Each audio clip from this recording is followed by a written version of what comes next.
Hi there, welcome to the Call to Cinema. My name is Aaron. I just got finished watching a show. Description of it basically is there was a serial killer stalking a town, killing women. An agency gets into their plane, wheels go up, and they fly to the area to check out the crime scene, profile the killer, and catch him. The clock is running out because he kills on Fridays and he's about to kill again. Now, see, if I said that description of the show and just left it at that I watched, you'd probably assume, and easily so, that I'm watching Criminal Minds. But I wasn't. Criminal Minds started in 2005. The show I watched last night was from 1989. The year I graduated. So let's talk about it and a wonderful set that is the only way to get this and a few other shows. Welcome to the Call to Cinema.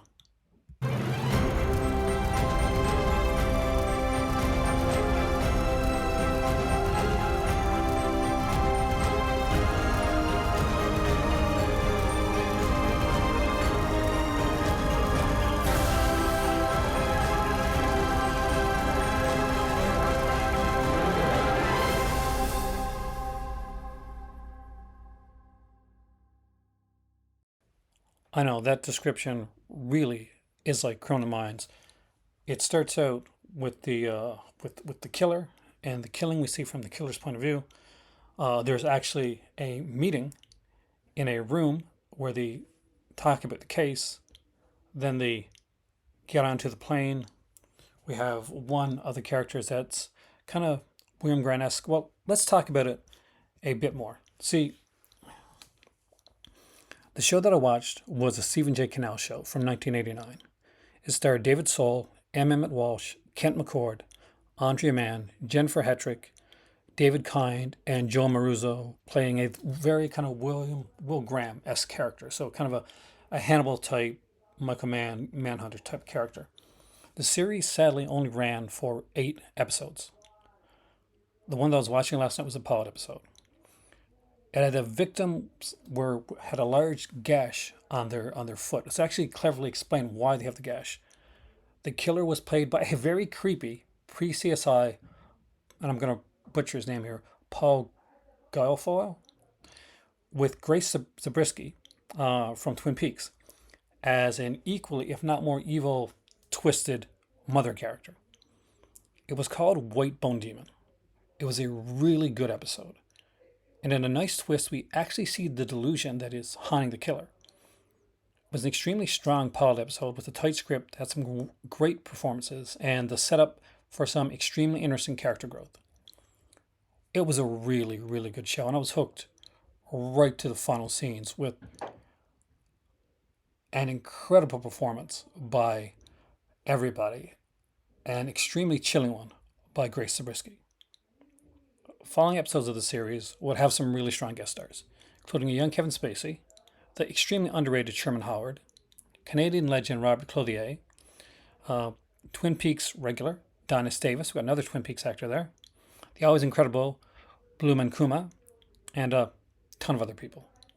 All within 8 episodes. We even actually got a 2-parter within these 8. The show, unfortunately, was unceremoniously canceled after just 8 episodes. The series unsub was truly ahead of its time. I really, really enjoyed it. I was kind of upset that there was only 8 episodes to look at. Its time would come, though, in 2005, when, as we mentioned before, a brand new series would come out with a similar premise. A series that would last for 17 seasons. And is ongoing right now.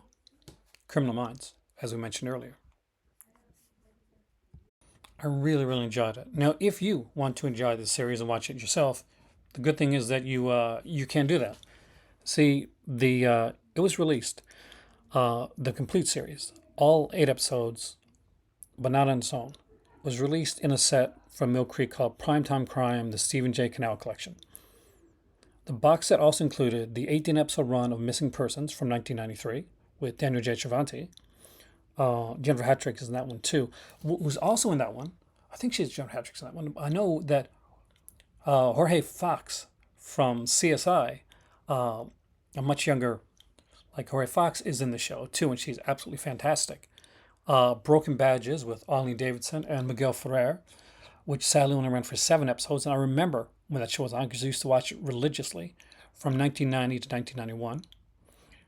The movie length pilot and all 8 episodes of the Marcy Walker led series Palace Guard, which was an incredible find since the series itself only showed 3 episodes on TV that aired, but includes all the episodes there. It was really, really cool to see all these shows that had gotten forgotten, had gotten lost, that would never get their own set otherwise. And to kind of round it off, because Stephen J. Cannell did a bunch of like really popular shows and kind of different, unique shows throughout the years, they included some episodes from those as well. So we got to see Wise Guy, episode from the Commish,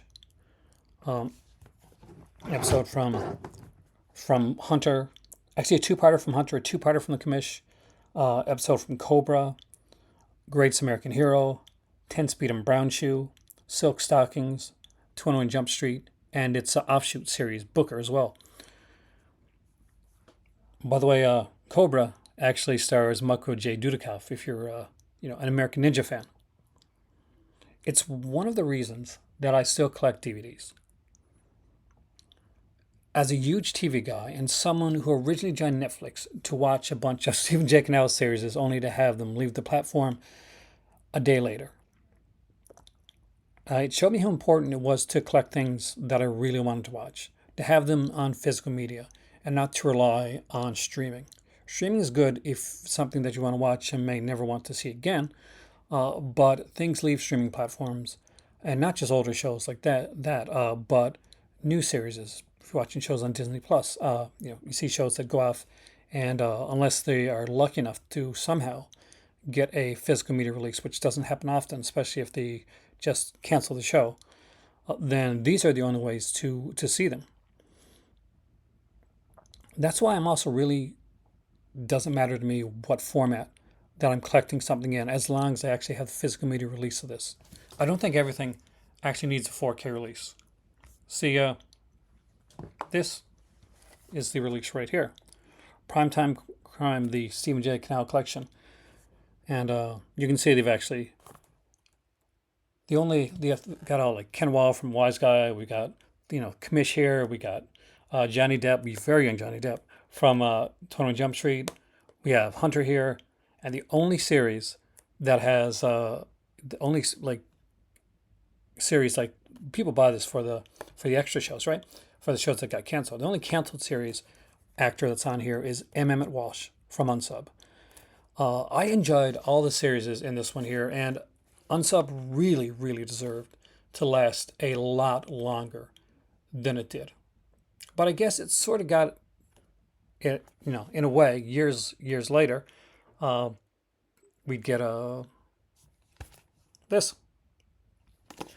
And that's I guess a continuation of Unsub. It's sad that I don't know if if they ever like acknowledged that Unsub came first, or it would have been nice if Criminal Minds would have like kind of maybe they couldn't legally, but if they would have brought one or two of those characters in to Criminal Minds, just as a nod of the hat for walking, well, so that Criminal Minds would one day run. It's a great set, and it is an early Mill Creek set, so the releases are in the paper sleeves that they used to be in back in the day. So this would be for Missing Persons, for instance.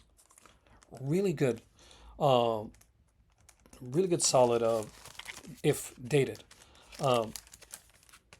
pilot episode for Missing Persons. I preferred Unsub, but I haven't got through all of Missing Persons yet. Unsub's just my type of series. If you've seen any of these shows, Unsub, Missing Persons, Palace Guard, or Broken Badges, let me know. I would be really interested to see which one of those was your favorite. And if you have the set, I'd be really interested to know in the comment section down below which ones you like, which ones you wished had gone on longer. Also, big fan of Palace Guards and Broken Badges. which was a really weird show because Broken Badges had Miguel Ferrer, Arlene Davidson from Young and Restless and Days of Our Lives, and Jay Jones, I think his name is. He was like on soap. He was like a he had a puppet. So that was a very different show. But it was really, really good. And to have like these bonus episodes, I kind of wish there was more Silk Stockings in her sense. Silk Stockings is probably one of the only shows on here that I don't own the complete series of. I think I need a couple seasons of Hunter, and I don't have any of the commish except for this.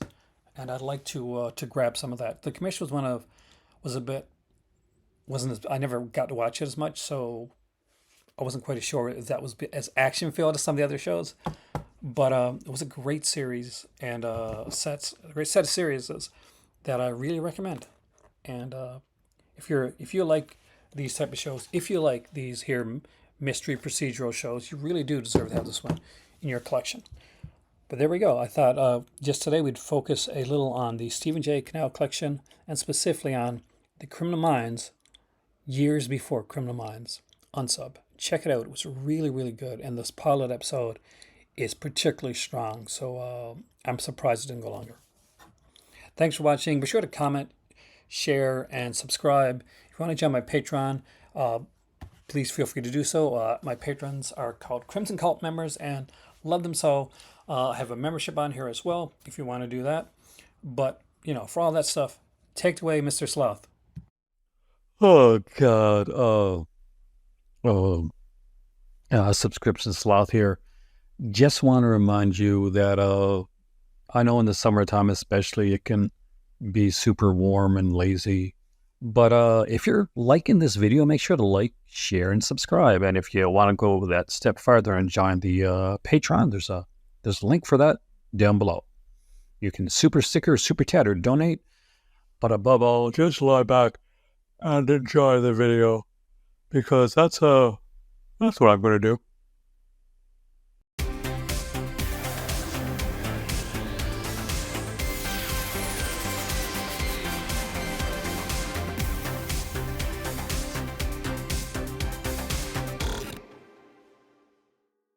If there's any show in here that I would like to see be complete, that's not including the, the series that are on here, like of the more popular ones.